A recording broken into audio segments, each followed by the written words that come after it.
आध्यात्मिक गुरु योगी अकलेश्वर महाराज ने रायबरेली में हिंदुओं को एक रहने का संदेश दिया। उन्होंने कहा कि जिस तरह 500 साल तक बाबरी कलंक ढोने के बाद योगी मोदी के प्रयास से राम मंदिर मिला है, ठीक उसी तरह सारे हिंदुओं को एक रहने से हिंदू राष्ट्र भी बनेगा। आप सभी हिंदुओं को एक रहने की जरूरत है। स्वामी जी, रायबरेली आगमन हुआ, कैसा लग रहा है आपको? कहना जिन कार्यकर्ताओं के वहां आया हूं, हमको जाना है प्रतापगढ़। पूज्यपाद रामभद्राचार्य जी की भागवत कथा में रास्ते में ये जगह आई है, इसलिए शुक्ला जी के यहाँ हम लोग अल्पाहार के लिए रुके हुए हैं और यहाँ से हम लोग रामभद्राचार्य जी महाराज की कथा में प्रतापगढ़ जाएंगे। स्वामी जी, हिंदू राष्ट्र को लेकर क्या संकल्पना है आपकी? हिंदू राष्ट्र के लिए जो संकल्पना हमारी है वो आपकी भी, आप जब आप पूछ रहे हैं तो वो विषय आपको भी मालूम है।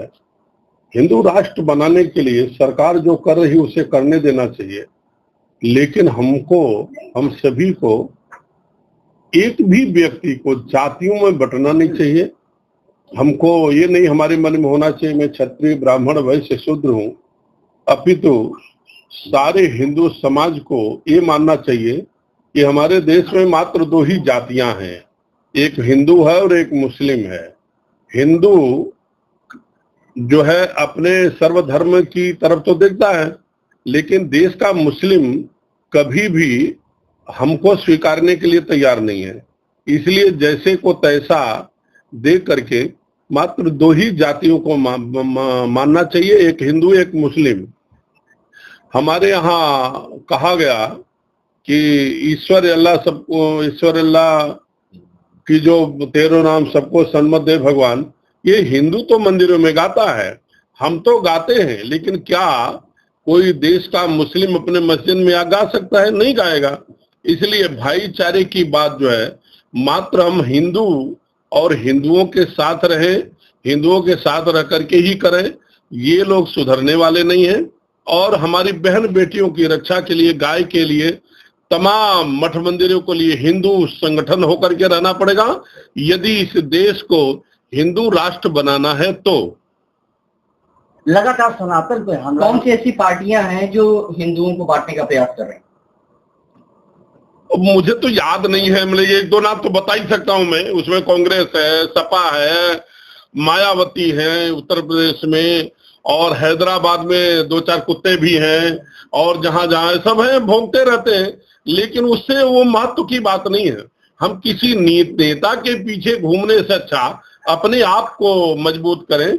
कर बहिया बले आप न छोड़ पराई आस, जाके आगन है नदी सो कस मरे प्यास।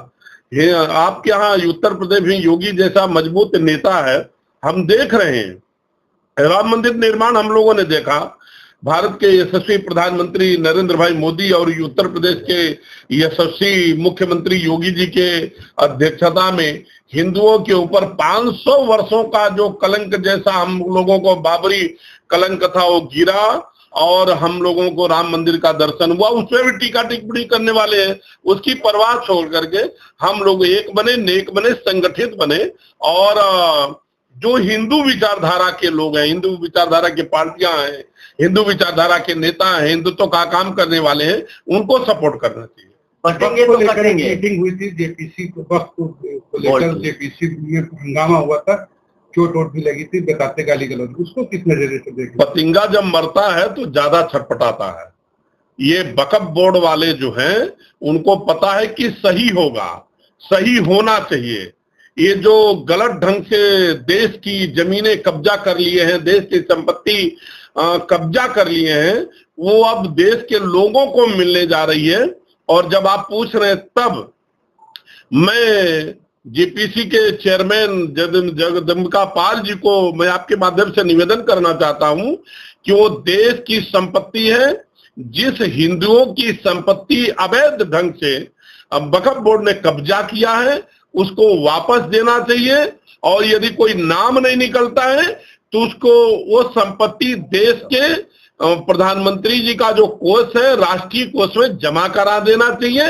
ये फालतू है, हमारे देश का बंटवारा हुआ, एक पाकिस्तान बना, एक हिंदुस्तान बना, हिंदू भारत में रहे, मुसलमान कुछ पाकिस्तान गए।